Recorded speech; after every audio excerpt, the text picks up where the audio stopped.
Neil Patel shared how he thinks marketing will change in 2019. And for the most part, I think he's got a lot of it right, but not everything. Not everything. There's some areas I think that need to be expanded upon, and some areas I just disagree with. Not only that, I want to show you how to put a plan together for 2019 so you can use this great information for your marketing to grow your business. My name is Rosh, and this channel is all about finding your USC, Unique Success Combination. There's a USC download in the description. And a combination of marketing techniques to grow your business is certainly a big topic on our channel. And the first thing that Neil talks about, there's a link to his video in the description, is the Omni-Channel Approach, which of course fits perfectly because yes, it's important to understand what your core channel is all about. What is the one area that you get the most leads, that you have the most influence and authority on? However, you need to add other channels to support that channel. And of course, as we know, a number of channels have disappeared through the years. For example, especially in the social media space, look at Vine. And this past year, Google+. Not only that, because of security issues, Google+ has been pushed up for demise this April in 2019. So make sure you understand what your core channel is and then start thinking about the people who are in your community, or the people who respond to your newsletters, or the people that come to your website via search engine optimization. How are they connecting with you? Are they converting well? And if they are, what are some other channels that you feel you could connect with them? Now, the big thing is testing. It's so important to test no matter what channel you try. The thing is, you don't have to go all in on every single channel that you think of. You can test small to see if there's a little glimmer of hope there. And if so, then put more resources into that marketing channel. Interesting. But you don't want to go all in on a hunch. You definitely want to test first. But make sure you have your core channel first and then add additional channels to help expand your reach. I like that. Next, Neil talks about voice search, and here I have to totally agree with Neil. Voice is the future. The thing is, I see more and more searches starting off, especially searches that lead to my online ads start with, "Okay, Google." Meaning that people are using their phones, they're using their speakers, they're using their tablets, even in some cases their computers and laptops to contact Google or other voice search systems to find information. And it's becoming more and more popular, which means there are longer and longer tail keywords available for us to find our new customers. So think about the way people might talk to their phone, not necessarily how they would type into a computer. The third thing Neil talks about is related to actually the fourth thing, and that is conversion optimization. Conversions.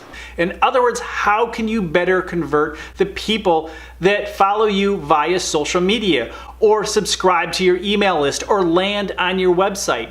This involves continuous testing, such as A/B testing your web pages. In other words, which message do people respond to better? So to improve your conversion rate, it really does take a lot of testing. Testing headlines, testing photos, testing copy, testing different forms of communication. If you don't have conversion optimization on your radar for 2019, your marketing is not going to hit the mark that you're hoping for. The fourth is related to the third thing, and that is creating and leveraging funnels. A funnel is getting the customer all the way through the conversion that we just talked about. However, it's the full journey from acquisition of that customer or the attention of that prospect all the way through to them buying from you, and then continuously improving that process. Again, it takes testing. Funnels are really important, but the thing is, not everybody comes through that funnel. You can try to force everybody into a funnel. It doesn't work. So you do have to have smaller funnels to support the big funnel. You have to have a multi-funnel approach. But in the beginning, If you're new to funnels, start with one. Learn how it works. Maybe create an ebook or a white paper and try to get people to download it for free. And that will give you an idea of how to structure a basic funnel. And then from there, you can expand out to sell more products or services on your website. The fifth one I disagree a little bit with Neil about, and that is content marketing. Content marketing still works. Content marketing is still huge, and maybe that's his point. It's so big, it's everywhere, everyone is in on it, and he says there's just hardly any more room. Well, that is truly where I disagree. There is a lot more room in content marketing, and you have to remember, content marketing isn't just a blog. Content marketing is podcasting and videos. However, to Neil's point, if you really want content marketing to work, you're probably going to have to niche down because the big topics really are saturated, and it is hard to gain any leverage in those areas. But if you want to gather an audience, you can niche down, focus on specific topics, and write hefty articles and good information about that topic. So yes, the low-hanging fruit pretty much gone when it comes to content marketing, and just writing a blog post of 300 words, those days are gone. You really do need to research and come up with unique angles and ideas. But yes, content marketing for the lazy, it's gone. But those who want to work hard can find great benefits, go through the process, and build an awesome content marketing strategy. The next two topics I think are totally related to number 5, content marketing. That is video and podcasting. And I think he separates the three to make specific points. But video, as well as blogging and podcasting, they all work together. And I think it's a good idea, as he mentioned in the very beginning, to have an omni-channel approach. So if you write a blog post, you should create a video and also a podcast. Video will continue to be very important in the coming years, and learning how to create good, informational, and even entertaining videos will help your business. In podcasting, if you want to develop yourself as an influencer, podcasting has been coming back big time. I've been podcasting since 2007, and I've never seen podcasting so popular. So those are the 7 things that Neil shares with you that he feels will change marketing in 2019. Some of them are just continuations, but here's the thing. We need to understand how to put it all together, and that is what I'm going to show you next. So I want to help you kick off 2019 in the right direction with a plan. A plan that I refer to as the solar system method. The marketing solar system is a great method. It's a plan that I've talked about in my books as well as other videos on this channel. Now I'm going to give you a basic version that's going to get you started in the process. And this is what you do. You start off with your sun. That is your website. Your sun is where you sell. It's where you convert. Remember, we're talking about conversion optimization. Well, this is where you improve your conversions, test call to actions, test headlines and photos and A/B test pages. In other words, do everything you can to get people to ask for more information, come through as a lead, or buy from you. Your sun is the most important part of your marketing solar system. Rotating around your sun, almost close like a moon, is your blog. And your blog is your personality. It's the place where you share your expertise or behind the scenes. In other words, it gives your business a personality.